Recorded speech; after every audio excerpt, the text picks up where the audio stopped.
বাড়িতে আর মোথার এডিসি ক্ষমতায় থাকবে না, এরকম তো উনি বলে চলেছেন।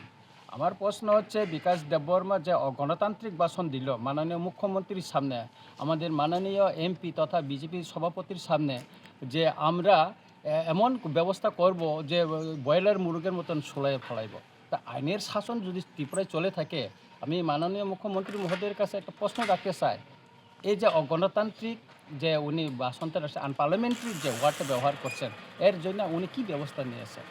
এটাকে আইনের শাসন বলবো আমরা? আপনারা বলুন তো।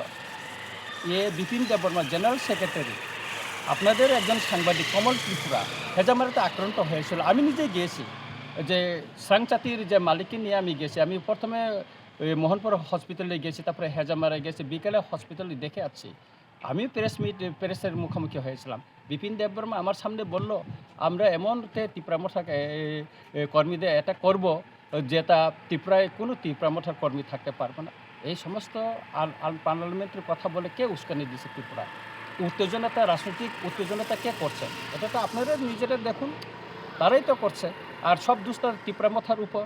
হেজামারের যে গণ্ডগোল কালকে যে আমরা করলাম, এটা প্রতিবাদ করলাম, যেটা বিজেপির পার্টি অফিস করছে, আমি এটা চ্যালেঞ্জ দিয়ে বলতে পারবো, এই যে রাস্তাটা এটা সরকারি জমি, এটা পিডাব্লিউডির রাস্তার অ্যাকোয়ার করে জমিতে তারা উঠাচ্ছে। তো আমি কালকেও বলেছি, এটা এসডিএমের নিকট একটা চিঠি দেওয়ার জন্য আমি বলেছি। তো এটা তদন্ত হোক না, আগে ইনকোয়ারি হোক, তহসিলদের মাধ্যমে ইনকোয়ারি হোক। তো ওনারা তো বিভিন্ন গির্জার ভেঙে দিচ্ছে, মন্দির ভেঙে দিচ্ছে, বিভিন্ন রাজনৈতিক দলের পার্টির অফিস ভেঙে দিচ্ছে, দোকান ভেঙে দিচ্ছে, সরকারি জমি, খাস জমি ইত্যাদি বলে। তাহলে ওনারা যে পার্টি অফিসটা তৈরি করছে, এটা আগে তো ইনকোয়ারি হোক। আমি চ্যালেঞ্জ দিয়ে বলছি, এটা পিডাব্লিউডি জমি হইতে পারে, চ্যালেঞ্জ দিয়ে আমরা বলছি। না, আমার প্রশ্ন হচ্ছে যে মিনিস্টার যিনি এই যে বারংবার এই ধরনের কথাগুলো বলছেন, যতই এডিসি ইলেকশন আসছে, আপনিও কি বা আপনাদের যারা এমডিসি বিধায়করা আছেন ওনাদের সাথে যোগাযোগ করছেন? বিজেপি ছাড়া নাকি বিকল্প কোনো কিছু নেই? এখন কি আদৌ কি আপনারা বিজেপিতে চলে যাচ্ছেন? এক, আর দ্বিতীয়ত হচ্ছে যে এডিসি ইলেকশনে কি আপনারা একাই লড়াই করবেন না আলাদা লড়াই করবেন? যেহেতু বলছে 28-এ 28। আমরা 2021-ও আমরা একক লড়াই করছি, 2023-ও বিধানসভার এককভাবে আমরা লড়াই করছি।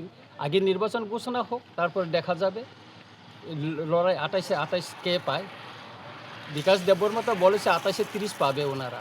কোন অঙ্ক, কোন খোঁটায় পড়াশোনা করে উনি 28 থেকে 30 পাইলো, আমি তো বুঝতে পারি না। কোন স্কুল থেকে পড়াশোনা করছেন আমি জানি না। গতকালও আমাদের সম্মানিত এডিসি চেয়ারম্যান মহোদয় জিজ্ঞেস করছেন ওনাকে কোন স্কুল থেকে পড়াশোনা করে উনি 30 থেকে 35 28 থেকে 30 করলো।